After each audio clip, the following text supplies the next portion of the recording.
Welcome to Module 5. We are now in decentralization territory. This module's focus on what we had called Federalism's less flashy sibling in our very first video lecture. We had talked about how decentralization devolved some responsibility to the lower levels of government, but without the constitutionally entrenched autonomy we see in federalism. We had also talked about how the two concepts, while being closely related non-majoritarian principles, were conceptually distinct from one another. Federalism granted regions autonomy vis-à-vis the centre. Decentralization is about devolving the centre's powers to the regions. Conceptually then, the two are indeed different. But as you might recall from Module 1, the practice of the two often blend into one another in Africa. As we had discussed back then, both federalism and decentralization arrived together as part of the big bang of democratic reforms of the 1990s. They were often part of the same constitutional settlements. They have been put in place at the same time. So in their functioning, they've often become inseparable from one another, especially in federal countries. You see, South Africa has federalism. So in addition to its central government, it also has strong regional states called provinces. But South Africa also has decentralization. So there is a local level below the regional state, and the same goes for the two other federal states of Africa, that is Ethiopia and Nigeria. These are all federal systems who also happen to have decentralization within their regional states. That is to say, they have a local government level below the regional one. But even in the constitutionally unitary states of Africa, where there is no regional level between the center and the local governments, the practice of decentralization and federalism often blend into one another. Decentralization was part of the same territorial reorganization of most African states during the same large-scale, top-down institutional constitutional reforms of the 1990s. Now, regardless of the mixed practice, however, in this module we will focus on the notion of decentralization. Now, just before we proceed into discussing decentralization in Africa, there might be need for a very quick reminder here. Some scholarly literatures conceptualize decentralization in broader terms, beyond the territorial angle we are pursuing. For them, there are also other ways to decentralize political power. Powers at the center could be shared between different branches of state bureaucracy, also known as deconcentration. Powers of the centre could be temporarily transferred to semi-public bodies or third parties, also known as delegation. The decentralization we are talking about in this course is the territorial devolution of political power to regional and local levels of government. Now, with that reminder out of the way, let's continue. The constituent regions and their autonomous powers are constitutionally guaranteed in federalism. They cannot be created, merged, or abolished by ordinary legislation passed by the central government. Decentralization, on the other hand, is by definition an act of the centre, as it devolves some of its powers to the regional and local government. The existence and the autonomy of the subnational units are not individually enshrined in constitutions. Their numbers, their borders, their powers could be determined and changed by central government. We had discussed this in Module 1, but since it is an important conceptual benchmark, let us unpack this last point a little more. Now, starting with the 1990s, decentralization reforms started to change the political architecture of sub-Saharan Africa. And decentralization was often part of democratic reforms introduced through constitutional change.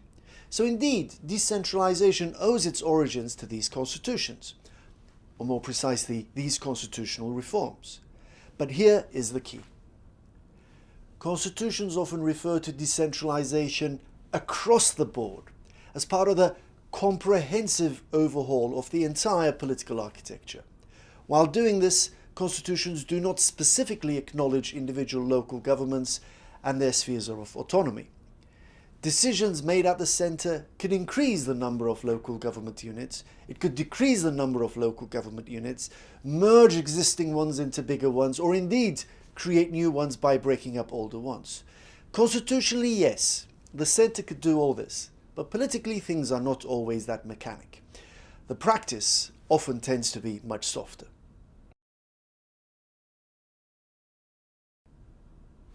Throughout the African continent, decentralization is definitely more widespread than federalism. Federalism, as you will recall, often carries with it politically sensitive connotations. Decentralization, on the other hand, is generally seen to be a rather technical term associated with public administration and public management, best left to experts. But by now it should be clear to you that there is indeed a great deal of politics in and around both federalism and decentralization. So it is not an accident that decentralization is seen as the more technical one. The label decentralization allows democratic reforms to circumvent the minefield of debating federalism and the political foundations of the country. Federalism tends to have a higher political visibility, and questions like, is this the breakup of our country? Are we splitting up? Are we not one nation anymore? Why do you want to leave us? Type of questions can come to define the terms of the debate, pushing towards the polarization of different points of view.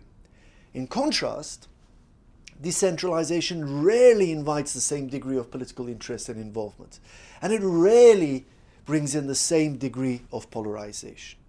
Decentralization appears as a technical tool to reorganize public administration, and its design and implementation is often overseen by international experts and without the high political visibility that attends federalism. But this is not only because of the desire to avoid political controversy. There are also substantive reasons for this. Federalism is about the designation of a country's entire political architecture, with implications for the legislative, executive, and judicial distribution of power. Decentralization, on the other hand, can be more partial and selective. Now, you'll remember in Module 2 that we had looked at the trias politica. We looked at the distribution of power in legislative, administrative, and judicial functions.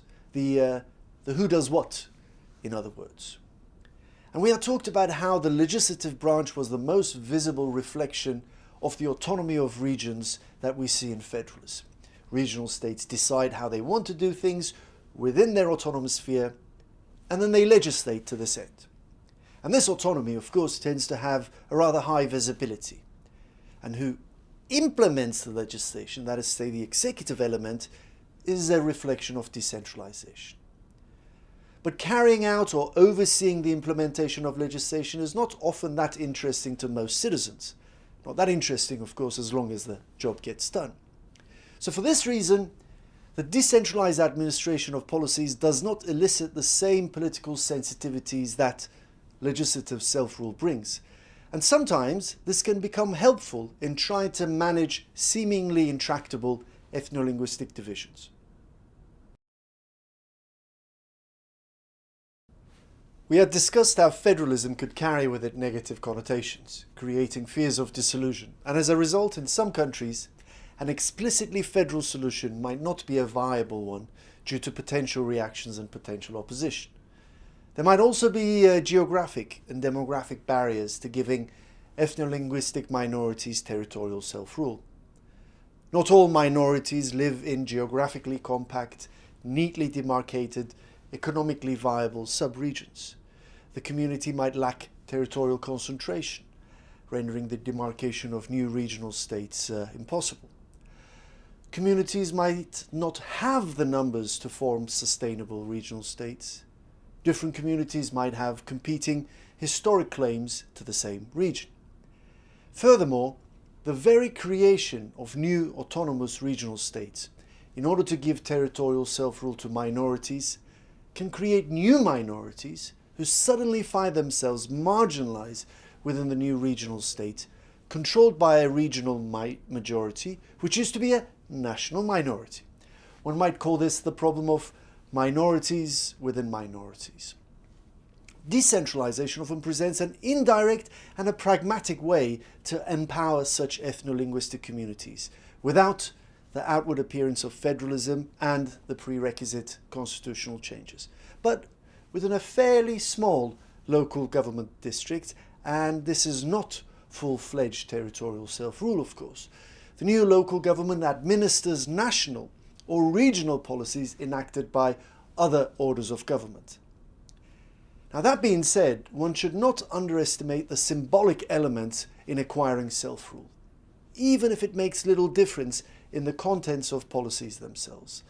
Local government might not come with comprehensive legislative autonomy, but control over local administration can satisfy some of the desire for self-rule.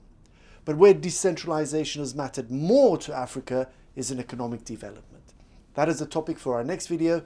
I'll see you then.